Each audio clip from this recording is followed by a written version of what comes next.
Welcome और welcome back to my channel life of Lisa. तो हर बार की तरह इस बार फिर से मैं आ गई हूँ और एक प्रेगनेंसी रिलेटेड वीडियो लेके।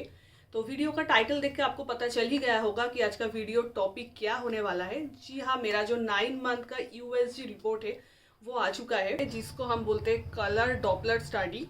तो 9 मंथ का यूएसजी रिपोर्ट में क्या क्या है वही डिटेल्स में आज मैं आप लोगों के साथ इस वीडियो में शेयर करने वाली हूँ। तो पहले तो मैं ये बताना चाहूँगी कि 9 मंथ का जो यूएसजी रिपोर्ट है वो बहुत ही वाइटल है, जो कि 30 to 36 वीक्स के बीच में किया जाता है।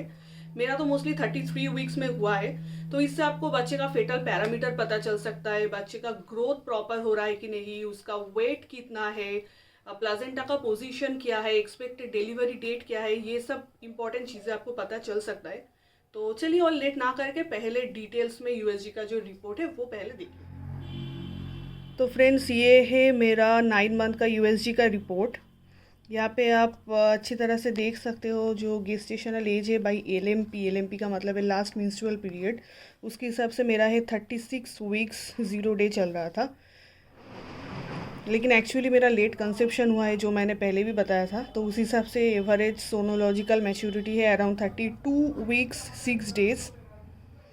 यहाँ पे मेंशन किया हुआ है कि uterus contain single living foetus. Single living foetus का मतलब बच्चेदानी में एक ही बच्चा है, मतलब फेटस का काउंट कितना है। ये है सिंगल इंट्रायूटेरिन प्रेगनेंसी। यहाँ पे मेंशन किया हुआ है कि सेफालिक presentation at the time of scanning. सेफालिक presentation का मतलब होता है बच्चे का जो सर है वो नीचे आ चुका है, मतलब बच्चे का जो पैर है वो ऊपर है और जो सर है वो नीचे है। यहाँ पे और भी सारे प्रेजेंटेशन होता है, जैसे कि ब्रीच पोजीशन होता है। ब्रीच पोजीशन का मतलब है बच्चे का जो सर है वो ऊपर है और पैर नीचे है। मोस्टली सेफालिक प्रेजेंटेशन में नॉर्मल डिलीवरी होने की चांसेस ज़्यादा होती है, और ब्रीच प्रेजेंटेशन जो है उसमें सी सेक्शन किया जाता है।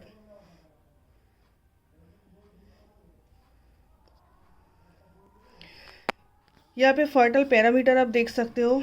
यहाँ पे मेंशन है बीपीडी। बीपीडी का मतलब होता है by parietal diameter. By parietal diameter का मतलब है बेबी का जो हेड है, मतलब बच्चे का जो सर, उसका डायमीटर कितना है, उसको हम बोलते हैं बीपीडी।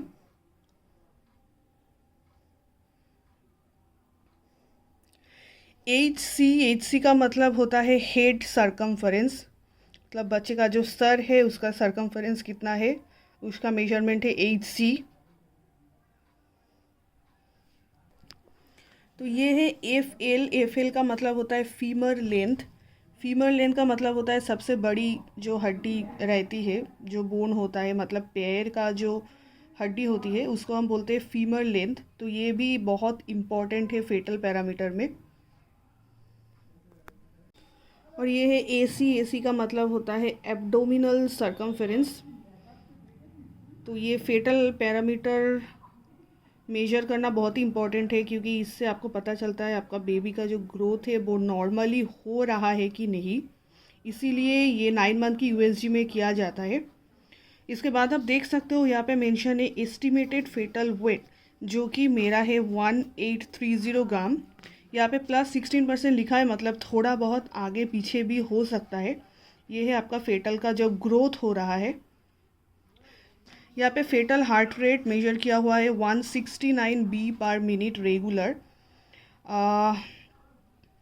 फ्रेंड्स, मैंने जितना सर्च किया है उससे मुझे इतना पता चला है कि अगर 140 बीपीएम के ऊपर रहता है तो most in cases baby boy होता है, और अगर 140 के नीचे होता है तो बेबी गर्ल होता है। तो मेरा मोस्टली केसेस में 140 के ऊपर ही हार्ट बीट रहा है। वैसे इन सब चीज़ों में मैं ज़्यादा मानती तो हूँ नहीं, क्योंकि मुझे लगता है ये मतलब ऐसा कुछ होता नहीं है कि आपको हार्ट रेट से बेबी बॉय या गर्ल है वो पता चल सके। यहाँ पे आप देखिए fetal cardiac activity and active fetal movement are present normally, मतलब बच्चे का जो कार्डियक एक्टिविटी है और फेटल जो मूवमेंट है वो नॉर्मल है, उसमें कोई भी प्रॉब्लम नहीं है। तो फ्रेंड्स, ये है प्लाजेंटा। प्लाजेंटा का लोकेशन यहाँ पे लिखा हुआ है। प्लाजेंटा होता है गर्भनाली, मतलब गर्भनाली जो बच्चे के साथ माँ को जुड़ते हैं, मतलब बच्चे को जिससे ऑक्सीजन मिलता है, ब्लड मिलता है, बच्चे का ग्रोथ होता है जिससे, उसको हम बोलते हैं प्लेजेंटा। मेरा प्लेजेंटा का जो लोकेशन है वो पोस्टेरियर वॉल है। ये लोकेशन बहुत सारा हो सकता है, जैसे कि किसी किसी के केस में एंटीरियर होता है, फंडल होता है, लो लाइंग होता है, मतलब गर्भ जो नाली है वो आगे है या फिर पीछे है, वैसे पोजीशन दिखा जाता है। और normally posterior position, anterior position ये सब तो नॉर्मल होता है डिलीवरी के लिए, इसमें कोई प्रॉब्लम नहीं होता है। लेकिन लो लाइंग जो पोजीशन है उसमें हाई रिस्क प्रेगनेंसी होता है, एज़ पर माई डॉक्टर, उन्होंने मुझे जितना कहा है। ये है मैच्योरिटी मेरा है ग्रेड 2+। जैसे जैसे हम लोगों की प्रेगनेंसी बढ़ते जाते हैं, मतलब 8 मंथ होता है, 9 मंथ होता है, उस हिसाब से प्लेजेंटा का जो मैच्योरिटी है वो बढ़ते जाते हैं। तो किसी किसी के केस में 1 होता है, किसी किसी के 2 होता है, किसी किसी के 3+ होता है। मतलब इससे प्लेजेंटा का जो मैच्योरिटी है वो पता चलता है। मेरे केस में ये ग्रेड 2+ है। एमनियोटिक फ्लूइड वॉल्यूम एडिक्वेट, तो मेरा जो एमनियोटिक फ्लूइड है वो नॉर्मल है, कोई प्रॉब्लम नहीं है, जितना फ्लूइड रहना चाहिए उतना ही है।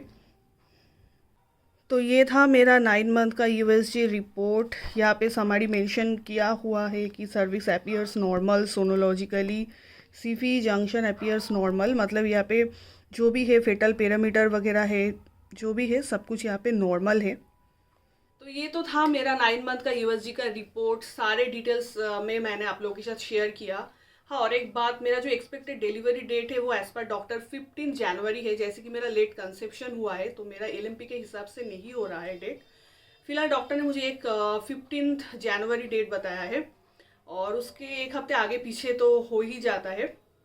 और ये जो 9 मंथ का यूएसजी रिपोर्ट है उसको लेके बहुत सारे माइथ्स है, जैसे कि कोई मानता है कि बच्चे का अगर fetal heart rate more than 140 है तो फिर बेबी बॉय होने की चांसेस है, अगर लेस देन 140 है तो फिर बेबी गर्ल होने की चांसेस है। प्लेजेंटा का पोजीशन अगर पोस्टेरियर है तो मोस्टली बेबी बॉय होता है, प्लेजेंटा का पोजीशन अगर एंटीरियर है तो मोस्टली बेबी गर्ल होता है। बट ट्रस्ट मी फ्रेंड्स, मैं इन सब चीज़ों में यकीन नहीं करती हूँ।